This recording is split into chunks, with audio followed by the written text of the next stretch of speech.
বাবা কাজ ফেলেও যেতে হবে, পেট ব্যথা, রোজ রোজ চিপস গুলো খাবে। ও বাপ রে বাপ, চলো চলো চলো। বাবা আমার মেয়ে প্রচুর পেট ব্যথা, রোজ রোজ চিপস খাবে আর এরকম করবে, দেখুন তো পেটে অসহ্য ব্যথা হচ্ছে।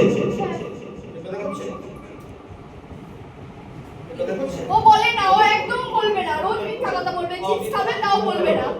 তুমি চিপস খেয়েছো? ও খাবে কিন্তু বলবে না। হ্যাঁ খেয়েছো। রোজ রোজ চিপস খায়। তাহলে পেট ব্যথা করছে কেন? তুমি চিপস খেয়েছো বলেই তো। এগুলো খেতে নেই বাবা, চিপস গুলো খেতে নেই, তাহলে পেট ব্যথা করবে। তাহলে কি খেতে হয়? ফ্রুটস খেতে হয়, আপেল খেতে হয়, কলা খেতে হয়, ড্রাই ফ্রুটস খেতে হয়, অরেঞ্জ খেতে হয়, তাই না? এবারে তাই খাবো তো? হ্যাঁ, আপনাদেরকে বলছি, আপনাদেরকে সচেতন হতে হবে। কারণ এরা তো বাচ্চা, এরা তো ভালো মন্দ কিছু বোঝে না, যেটা ভালো লাগে সেটাই করে। এটা খাওয়া উচিত না সেটা তারা জানে না।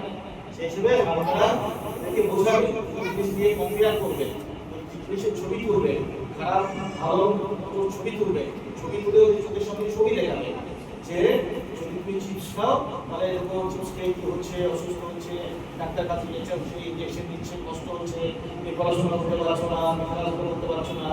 আর যদি তুমি এই খাবারগুলো খাও, ভালো খাবারগুলো ফল কলা এইসব বিভিন্ন ধরনের ফল কলা ড্রাই ফ্রুটস এইসবগুলো খাও, তাহলে তুমি কিন্তু পড়াশোনা করতে পারবে, তোমার ক্লান্তি আসবে না, তুমি ফাস্ট হতে পারবে। এগুলো বোঝাতে হবে, ছবিগুলো বোঝাতে হবে, বুঝতে পারছেন? হ্যাঁ ঠিক আছে, আমি ওষুধ দিয়েছি, ঠিক হয়ে যাবে। ঠিক আছে, আমি কিছু করে দিয়েছি, যদি কোনো প্রবলেম হয় আমার কাছে আসবে, ঠিক আছে? ওকে নিয়ে যান।